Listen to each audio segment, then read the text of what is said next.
Jadi pas kemarin itu pas gue beli Yume, gue mikir kayak oke, gue perlu dongle deck yang enteng dan murah karena nggak ada duit abis beli Yume.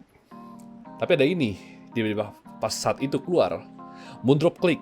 Nah, gue pas denger, oh iya suara keluar, suaranya ya keluar lah ya, pokoknya bisa kuat untuk ngangkat Yume. Jadi gue beli ini. Tapi setelah gue pakai berapa lama, ada satu masalah sama dongle deck ini. Walaupun bagus ini, jadi ya kita mulai aja reviewnya. Seperti ini boxnya, dan ya ini gue beli dari Kasei kemarin itu. Ini lucu karena kayak box bedak, tempat bedak ini. Wih gitu kan, bagus. Ya gitu dong, dongle deck di dalam dan ya langsung aja dikeluarin gitu. Nah, suaranya tuh kayak apa pas dikeluarin, pas denger ini. Ini suaranya bagus, jadi gimana ya, tonalnya sedikit rada bright. Jadi kayak gue pakai IEM atau ya headphone apa aja, rada bright, ada tonal sedikit bright. Tapi suara bass, suara ininya jadi gimana ya, jadi lebih berkualitas lah suara-suaranya, lebih bagus. Sama iya, seperti yang di advertise, emang low noise floor, jadi kayak nggak gitu banyak noise, suaranya bagus, clean. Untuk soundstage sama imaging sama aja kayaknya, nggak gitu beda. Cuman emang banyak suara yang lebih dikeluarkan pas lu pakai ini, kayak ayam murah apa ya, Salnor Zero, Salnor Zero gue lagi dalam, bentar.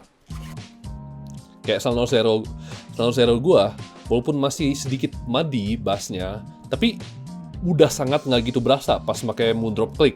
Jadi menurut gue salah satu investment yang bisa gue terima dengan harga 300.000. Lumayan banget gitu kan. Suara dongle deck 300.000 yang suaranya balance dan ya bagus lah ya. Overall bagus. Tapi ada satu masalah. Dan masalah ini gimana ya?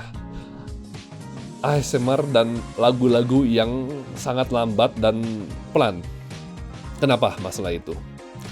Noise floor rendah. Iya, noise floor rendah. Tapi ada masalah. Bukan noise floor, tapi noise di saat lu nge-pause atau memberhentikan lagu. Jadi, masalahnya kenapa? Kalau lu denger ASMR yang biasa, kualitasnya bisa dibilang lumayan tinggi. Biasa tuh, kalau misal ada bagian-bagian di mana nggak ada suara sama sekali, karena ya mereka di studio ngerekamnya, nggak ada suara kipas sama sekali. Jadi di saat itu berhenti, ada suara tek. Jadi kalau misalnya lu denger lagu atau suara ASMR yang ada delaynya atau apa, itu ada suara tek. Aduh gila, itu kesel banget pas gua denger.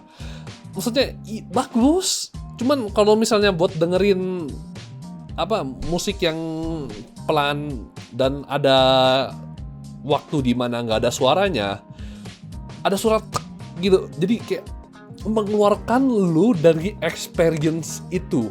Sayang sekali ini, padahal bagus maksudnya. Cuman ya masalahnya itu doang gua. Deal breaker buat gua enggak, karena 300.000 lumayan. Karena kalau misalnya gua denger podcast atau denger ASMR yang bisa dibilang low quality, di mana suara kipas masih kedengeran, gak ada sindrom kayak begitu. Sayang sekali, kok kayak gimana ya, lu dipunish kalau misalnya lu denger ASMR yang berkualitas. Yang ya sayang sekali masalahnya itu doang. Tapi overall bagus. Gue bisa bilang worth it ini, 300.000, suaranya keluar, ya lumayan natural. Lebih kayak dibilang rada kayak tuningan Moondrop gitu, ngerti gak? Kayak IEM yang lu denger atau headphone yang lu denger dibawa ke tuningan Moondrop. Ya gitu doang sih untuk review ini. Gue tahu cepat, cuman ya bagus. Gue nggak tahu mau ngomong apa. Dongle deck tuh cepet banget reviewnya, soalnya sangat simple. Ya itu aja video untuk hari ini. Ya terima kasih udah nonton. Bye. Oh iya, gue lupa ada satu masalah lagi. Moondrop Click gue sempet angus. Jadi unit yang gue dapet tuh nggak tahan sampai sehari. Jadi dia angus langsung. Ya sayang sekali. Tapi untung dikasih cepet. Berapa hari ya? Kayak 3 hari gue dapat balik, karena kan perlu ngirim, gue yang ngirim ke dia, terus dia ngirim ke gue gitu kan. Tapi ya, udah gitu dong. Hati-hati untuk masalah QC, lu coba cek-cek lagi. Disarankan kalau bisa di unboxing di tempat dan dites langsung, ya disarankan untuk beli kayak begitu caranya. Ya, gitu aja. Thank you udah nonton. Bye.